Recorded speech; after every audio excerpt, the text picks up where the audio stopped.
Therapy dudes, take away your stress, put you in a good mood.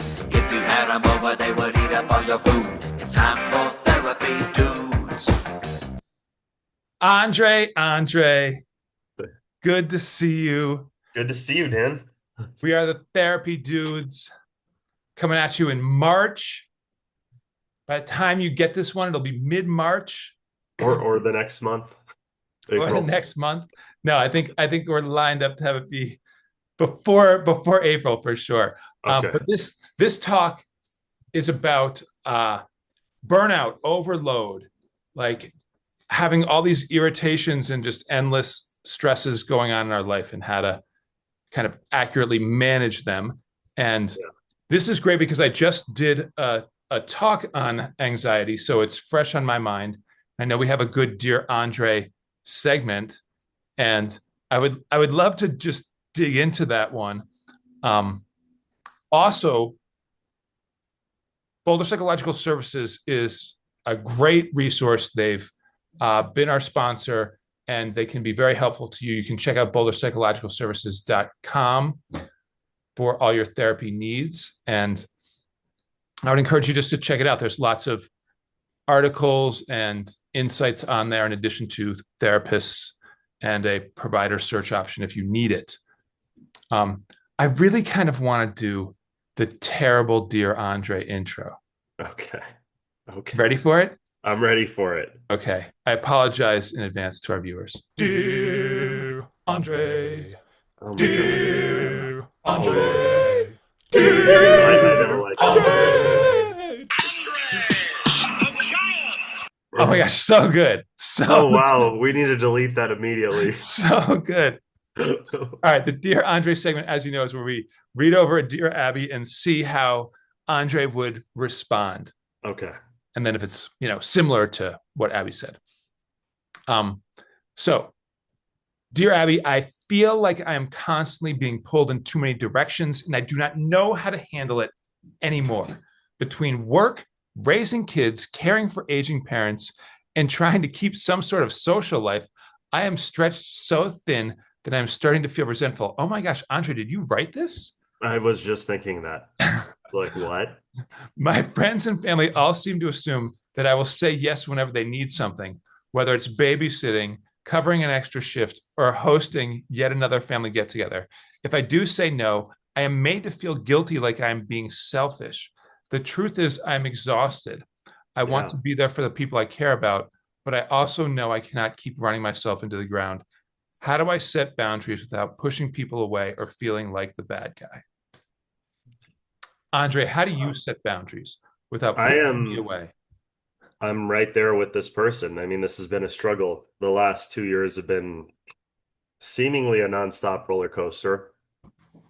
Um, and I got to the point where I'm exhausted emotionally and mentally, and I still want to do life. I still want to connect with people.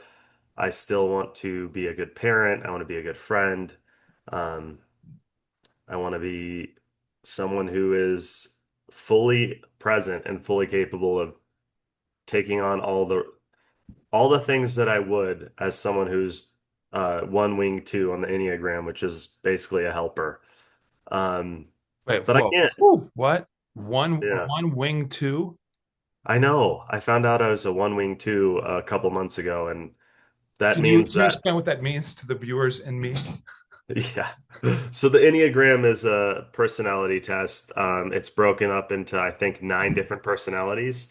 You get once you finish the Enneagram, you get assigned a main personality trait, which mine's a one. And the one is like this. I have a hard time letting go of moral injustice. I have a hard time, um, not standing up for what I think is right and other people. And that's kind of true. I mean, you've seen it. I'm like that kind of constantly. And that's why what happened in 2024 was very hard for me because I was like, oh my God, this is the most extreme injustice. But I also am wing two, which is the helper. Those are my personality traits. It turns out it's really good if you want to become like a therapist or something. Nice. But it's really hard when you want to set boundaries and not meet other people's expectations, I had to reframe. The first thing I had to do is I had to reframe that these are needs that other people have to expectations. Because when Mm. it's a need, it feels like I'm failing people. So I had to tell myself, like, this is their expectation. I have to change their expectation by letting them know where I'm at. Some people can meet me where I'm at. I don't blame the people who can't meet me where I'm at because maybe they don't understand. Maybe I don't know. Maybe it feels real personal, and I do understand that. And it's the guilt that makes me continue to push my own boundaries. So, Is there a difference for you between how you relate to that and work with that when it's like family versus clients yeah. versus friends? Yeah, I withdraw a lot. I'm mainly there most for, family and clients because I feel like that's where the limited energy I have should go lately. Yeah. I'm gonna be fine. I'm gonna heal. Things are gonna get better. It's just, I lost my father a couple months ago unexpectedly. Um a lot of heavy things happened. And so we're learning how to navigate all that and continue to live life. But I feel the worst about friends and people I'm getting to know, like how I treat them, because um, even you, Dan, I thought about this. Here's an example. I thought about how Saturday I was supposed to go with Dan to do his speech, that his presentation, but he got his stuff together and he ended up doing a good job and he said he didn't need me. But so in my head I was like, okay, I don't need to go to this. I wanted to, by the way, to support you. It wouldn't have felt like a chore, but I thought I didn't even think about it because my there's so much going on, in my head that the Yeah. day of I forgot to text you. And I thought, oh, like I am such a bad friend. Like the next day, I was like, I didn't text him, you know? Wow. Okay. Okay. I know. These are the thoughts that I have. Um, but I I was like, he'll be I okay. didn't think that. I wasn't like going over my list of people who failed to text me. I I just know. didn't even occur to me. That's how much overthinking I do, though, in all my relationships. And I've caught this, and I knew you would be fine with it. That's why I'm using it as an example, because I knew it didn't impact you. But But I do think it is a good example of how we just kind of sort of go to assuming the worst when we imagine somebody's like judgment to something that we've done or didn't do. And right, but their judgment of us, right? Like, because right, even when I was like telling you on Friday, like, I'm good, I've got it dialed in, like, I actually need to spend the morning just doing my normal routines and not like going out to breakfast. right. I was like, oh, I'm gonna like disappoint, right? Like, it Oh, wasn't just like, you oh, had he'll be that same psyched feeling? because he'll have this extra time and all that. It was just like I went to like the worried thoughts of like, You did? yeah, oh, totally, totally. I was like, how am I I going think to we care about explain each to other. Andre, blah, blah, blah. I know I'm usually just like, avoidant and self centered, but somehow, Usually. usually, um, but no, that was the natural. But I think that that's what we do, especially socially, because of, as we've talked about many times in the podcast, that we evolved in tribes and tribal security was paramount to our survival. So Right. making sure that we were socially like accepted and that we dealt with and anticipated anything that might be socially threatening was wired into our hardware of our brain and what it focuses on and what it worries about. And Wow. And when you talk about that, it makes me think about like my upbringing and how I didn't feel accepted. mm, The earliest parts of my parents were first generation immigrants. We grew up in Boulder, Colorado.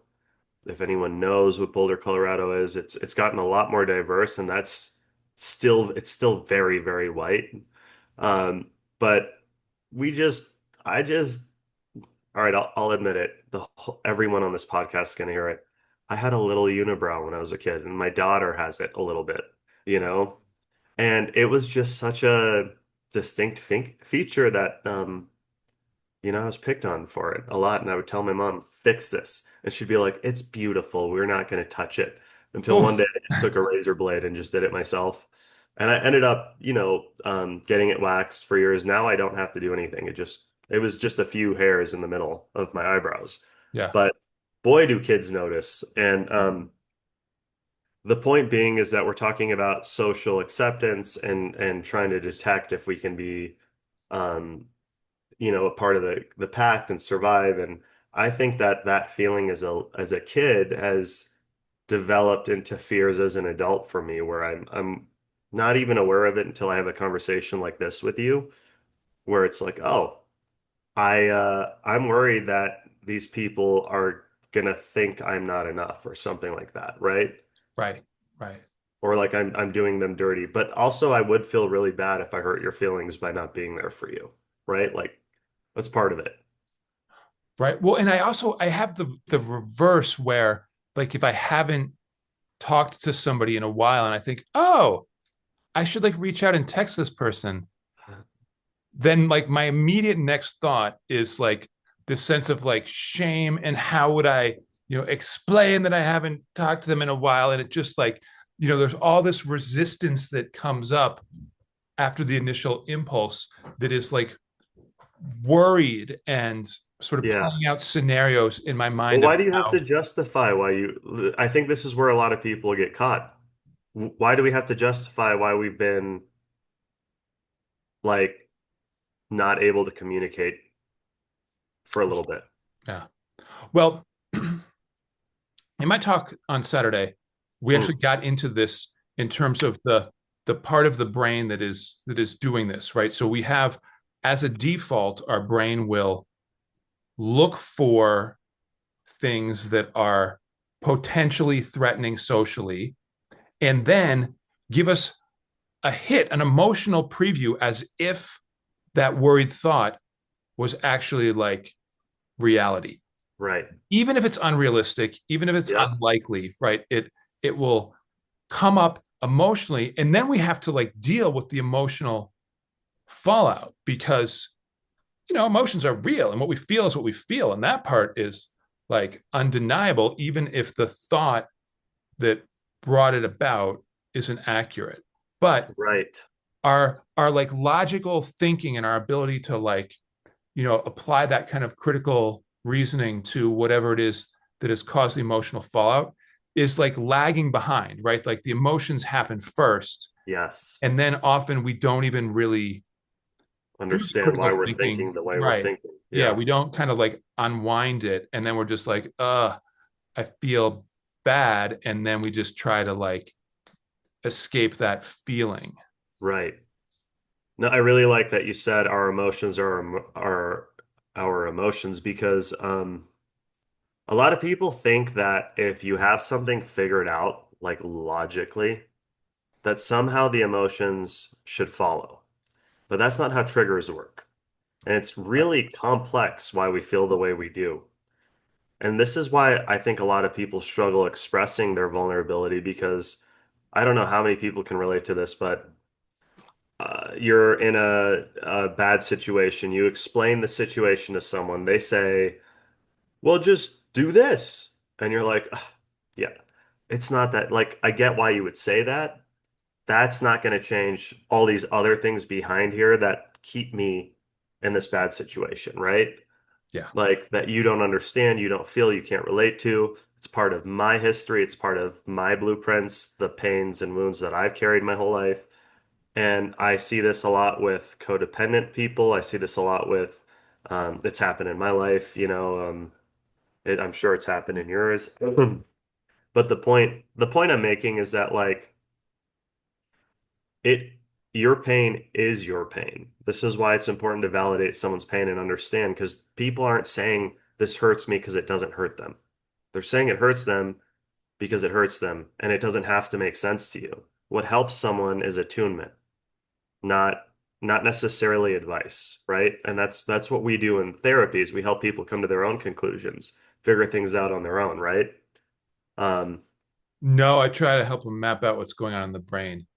And then from that And that, framework, yeah, okay. Yeah. Well, we do educate them. That's true. We do educate them. But it's really important when we're talking about burnout and overwhelm and all this, the brain doesn't know the difference between a perceived threat and an actual threat. It feels the exact same. And so, you know, and I would go further and say it doesn't distinguish between a psychological threat, right? A distressing, worried thought, and an actual like physical survival moment, right? They right, both will kick that fight or flight energy into high gear. And if we're sufficiently triggered at the brain level, all sorts of important things start to get compromised, right? We're no longer able to access our frontal lobes. It's hard to like think logically, to get in problem solving mode, to assess the reality of what we're like worried about, how likely it is. We start to like be compromised in our ability to have empathy or read emotional cues or right, be able to like communicate in a way that is like even like clear and grammatically correct. And the reason why all of that is happening is because our body's preparing itself for some heroic physical act of survival. And yeah, it's taking the resources that are often going up to our frontal lobes, helping our brain to actually have the energy it needs to fire properly, and redeploying it to our major muscle groups. So our brain right, is literally starved for like oxygenated blood in those moments and isn't thinking clearly because all of that thinking energy, especially the higher ordered thinking, has been like that energy's gone. It's until we calm down, we won't sort of have our normal thinking brain back. right, And that's great when it is an actual serious physical threat to survival, right? We need to just act heroically. But when it's a situation where it's like a psychological distressing thought or feeling or experience, to have that part of our brain compromised means that the only part that can actually sort through what's going on is offline.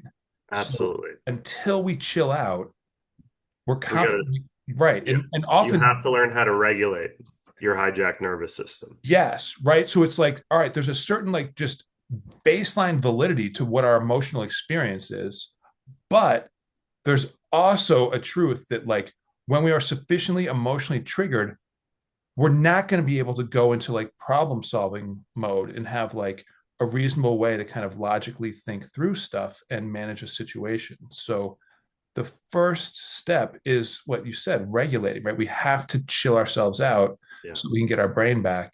And Actually, thinking when you're overwhelmed is the worst thing you can do. ooh, right? Like, No, because you like, just think more freaked out, like starved well, brain thoughts. well, the brain's trying to close a loop. It's trying to understand how to like avoid the negative outcome, but it can't do that because the problem is if your nervous system's hijacked, your brain is operating out of the amygdala, which is the threat detector in your brain, which is gonna just feed everything through in a biased way for a negative outcome. And so we do this constantly. And I think this is why Einstein, I don't know, was it Einstein who said we spent 99% of our lives worrying about things that never happen? I don't know if it was Einstein actually. I don't Someone know. smart, maybe on his level, maybe it was not someone smart. I don't know, but that is a smart quote. Um, I'm going to also, attribute it to you. You said it. what? I'm going to attribute it to you. You said it today. I said it today, but I definitely heard it somewhere. Um, I also think that like we are biologically wired and neurologically wired for way less, more anticipatable threat. Like when we were living off the land and on the wild, we did have like very serious threat. Like it was, you're either going to survive or die if you don't do these things. But that was like hunting, that was like taking care of the family in a very traditional way. That was like everyone knew their role. It was village life. Like it wasn't as complex as what it is now because you're under threat online, like what happened to me in 2024. You know, someone can just start making stuff up about you. They can make you feel bad. You can look at a friend's like account for a Facebook post and you can feel inadequate. You can look up stuff that you wish you had, and that's endless, and you feel deprived. You feel there's all these things happening strategically, by the way, that make us feel less than. So we have to involve ourselves or put our money somewhere to undo that, right? Yes. And that is hijacking our biological wiring in such a profoundly evil way, in my opinion, that most people walk around feeling a sense of less than. Yeah. And that's hard to counter. And knowing that as like an individual who struggles with being overwhelmed in this society, which collectively I think we all are with what's going on, um, just paying bills is stressful. The political environment's stressful. It doesn't matter what side you're on. Everything's stressful, right? Yeah. Um, Relationships are stressful. Friendships are stressful. Being a parent stressful. Being a business owner is stressful. Learning, like people who date, that's a nightmare. You know, like I'm sure you hear from your clients how awful it gets. And I'm not saying there aren't success stories and good things that happen, but I'm just saying there's like so much that isn't natural that's going on that make us feel overwhelmed. Yeah. I wanna lead off on this in our second podcast Mm, today, but we got to wrap up this first one, and I want to close the circle on the Dear Abby. So Abby has responded to you, Andre. okay. Dear Overwhelmed, you are not selfish and you are not the bad guy. You are simply human. And like everyone else, you only have so much energy to give. Boundaries are not walls that shut people out, they are fences that protect your well being so you can show up as your best self. Okay. Start small. The next time someone asks for a favor you truly cannot manage, try saying, I wish I could, but I just do not have the bandwidth right now.